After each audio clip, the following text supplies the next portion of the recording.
sorprese or inganapretti. It's literally translated to sort of trick the priest or fool the priest. The reason why is because if you look at this shape, it looks like it would have something on the inside of it, but in fact, it does not, it's empty. So you're like, here's this beautiful plate of pasta. Doesn't this look like it's got a nice big pasta filling in there that's gonna be really rich and filling? Nope, it doesn't. Surprise! Which brings me to the second name for this shape, the sorprese, which just means surprise in Italian.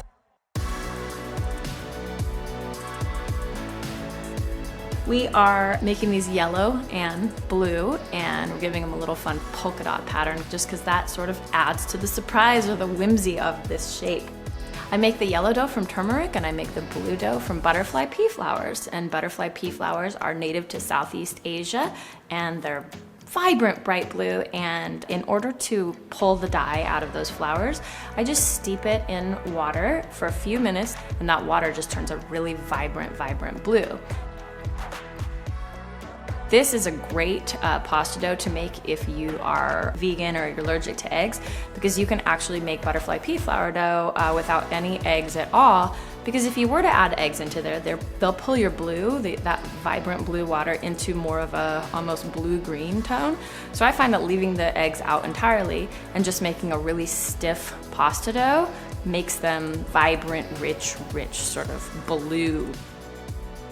These are actually deceptively, speaking of deceiving or tricking, simple to make. You start with just a square, and then all you have to do is pinch that square twice. So we pinch our square forward where these two tips join together, and then in the back you pinch again where these two tips join together, and then that makes our beautiful little sorprese, our little surprise.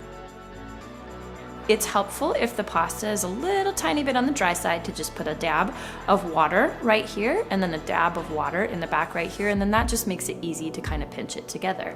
And these are really beautifully plated if you do kind of play up that sort of floral aspect of them, and you can sort of splay them out on a plate or even like a shallow bowl where you have a little bit of broth inside, and it's as though you've presented this beautiful pasta flour. They are delicious in like a thinner sauce, like a brodo, so really rich and intense brodo that has a lot of flavor, but that doesn't necessarily have a lot of chunkiness to it. They will also hold a sauce, but they're so pretty that I feel like you want to see them in and of themselves. They're so pretty that they don't need a lot of garnish, but these little Meyer lemon curls and the way they sort of spring back are so pretty on top of that plate. Can you picture bringing this to someone you love and how happy you're gonna make them and what a smile you're gonna bring to their face when they get the opportunity to eat a plate full of your really hard work that has resulted in something that's so beautiful. I do hope you join me next time. Ask any questions that you have down in comments, and I would love to hear from you. I will see you next time. I'm Salty Seattle. Please subscribe. Arrivederci.